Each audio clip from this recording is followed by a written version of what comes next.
Okay, let's unpack this. Market crashes.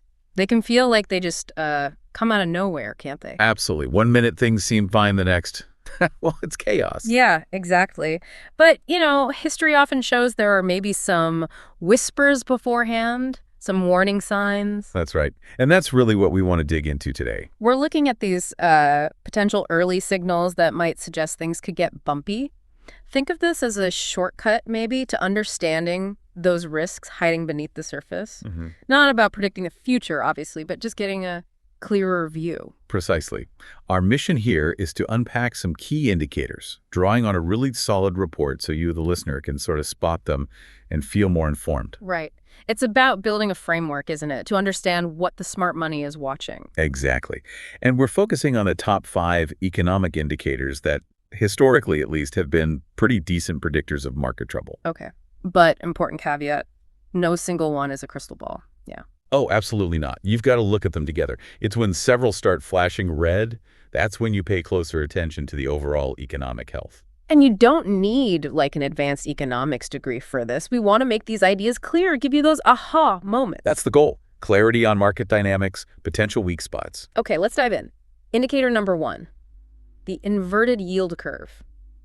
Sounds a bit technical, maybe? It can sound that way, but the core concept is actually pretty straightforward. It tells a story about what investors are thinking. Okay, so what's the story? What's a normal yield curve first? Right. So normally, if you lend money to the government buying a bond, you'd expect a higher interest rate for lending it for longer, say 10 years versus 2 years. Makes sense. More risk, more time, more reward. Exactly. So the graph of those interest rates usually slopes upwards. Longer maturity, higher yield.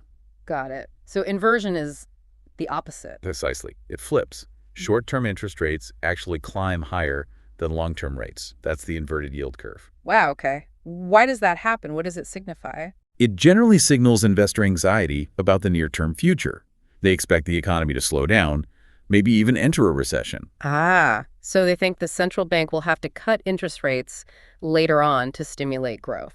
That's the thinking. Yeah. So locking in a slightly lower long-term rate now seems better than getting stuck with even lower rates later after the economy tanks. It's pessimism baked into bond prices. So it's the bond market basically saying, uh-oh, slowdown coming. In a nutshell, yes. Yeah. And historically, it's been a remarkably powerful predictor of recessions. The report we looked at had some pretty stark examples, didn't it? It really did. It inverted before the 2000 dot-com bust. Okay. It inverted quite clearly before the 2008 global financial crisis. Right. And interestingly, it inverted again in 2019, not that long before the COVID-related market crash in early 2020. That's quite a track record. You can't really ignore that. It's hard to dismiss. And what's really relevant for us, talking now in 2024, 2025, is that parts of the curve, especially that key 2-year versus 10-year spread in the U.S., have been inverted or flat for a significant period. So that anxiety, that expectation of slower growth, it's still lingering. It suggests those underlying concerns about inflation, where rates are headed, potential sluggishness, that they haven't entirely gone away. The signal is still there. Okay, yield curve inversion, definitely one to watch. Let's move to number 2, rising corporate debt and deteriorating credit conditions. What's this about? This one focuses on the health of businesses, specifically their balance sheets. We're looking for a big increase in companies borrowing money. Okay. Especially if they're borrowing for things that don't directly boost future production, like, say, buying back their own stock or expensive acquisitions. Right, things that might make the stock price look good short-term, but don't build the actual business. Exactly. And at the same time, you look for signs that it's getting harder for them to manage that debt. Maybe their earnings aren't keeping up, maybe borrowing costs are rising. That's the deteriorating credit conditions part. So companies are taking on more debt, but finding it harder to pay back sounds risky. It is, because excessive debt makes companies really vulnerable. If the economy slows down, or if interest rates rise, making borrowing even more expensive. Which we'll get to later. Right. Then those heavily indebted companies can get into serious trouble trying to make their payments. Leading to defaults? Potentially, yes. And defaults can cause stress for the banks who lent the money. It shakes investor confidence, and boom, you can get market sell-offs. It creates fragility in the system. Are there specific warning signs within this? Like, what should we look for? Yeah, the report highlighted a few. One is a big jump in the issuance of high-yield bonds, junk bonds. Riskier companies borrowing more. Correct. Another is seeing corporate profits actually fall while their debt levels are rising.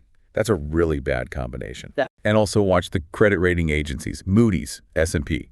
If they start downgrading lots of companies across different sectors, that's a sign that overall credit quality is worsening.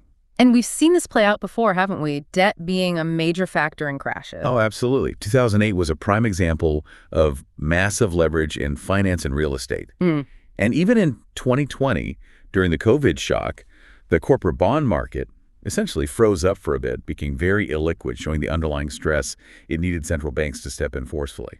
Okay, so keep an eye on how much companies are borrowing and if they can handle it.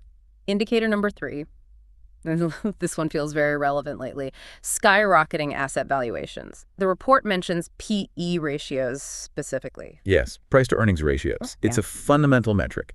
Basically, how much are investors paying for $1 of a company's profit?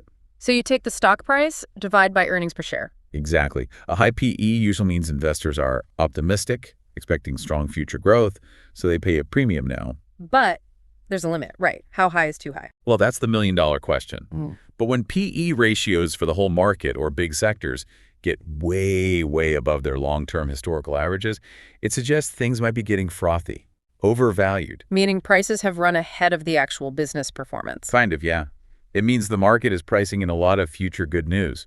And when markets are priced for perfection like that, they become very vulnerable to shocks. Because if that good news doesn't materialize or something bad happens, Then valuations tend to snap back towards their average levels. Sometimes gradually, sometimes not so gradually. Think of a stretched rubber band. ouch. The report gave some numbers for context, didn't it? Like historical PE levels. It did. The long-term average PE for the S&P 500 is somewhere around 16, give or take. Okay, baseline 16. Now, think back to the peak of the dot-com mania in 2000.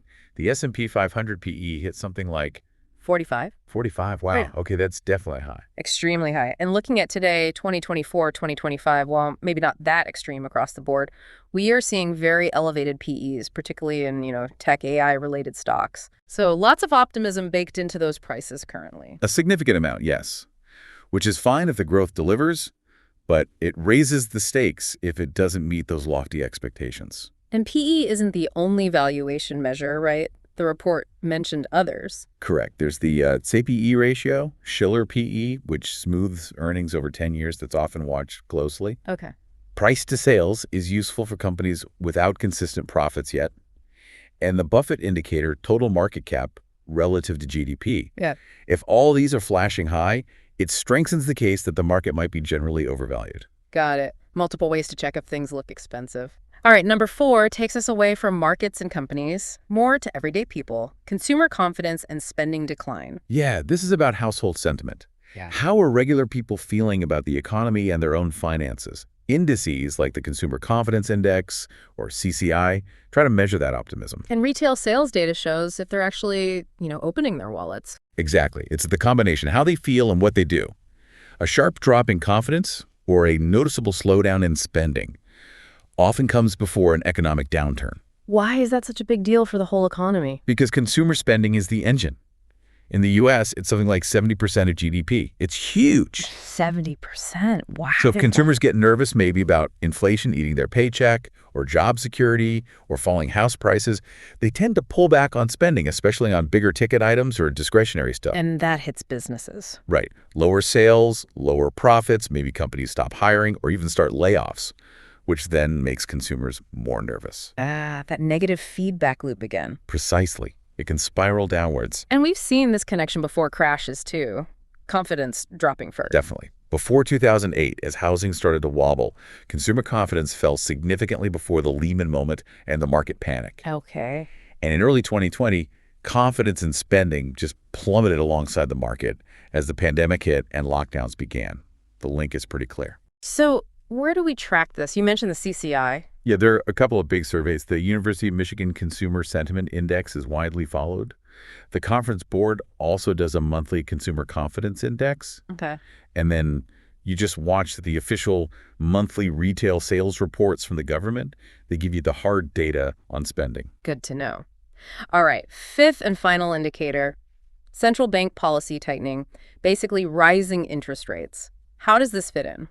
Central banks, like the Federal Reserve here in the US or the ECB in Europe, use interest rates as a key tool to manage the economy. Usually to fight inflation, right? If things are getting too hot. That's the main reason for raising rates, yes. Yeah. They make borrowing more expensive for mortgages, for business loans, for credit cards, hoping to cool demand and bring inflation down. But that cooling effect, it can have consequences for markets. Oh, absolutely. Aggressive rate hikes, or even just the expectation of them, can be a major headwind. How so? What are the risks? Several things. First, as we talked about with valuations, higher rates make risky assets like stocks relatively less attractive compared to safer things like bonds, which now offer a better return. That can deflate asset bubbles. Okay, burst bubbles. What else? Higher mortgage rates obviously hit the housing market hard. Right. It makes buying homes less affordable, slows construction. Yeah, right. It increases the cost of servicing debt for everyone. Companies and individuals raising default risks, as we discussed with corporate debt. And it can squeeze corporate profit margins because their borrowing costs go up. So it can slow the economy from multiple angles. Have there been crashes linked to Fed tightening cycles? History suggests a connection, though it's always complex.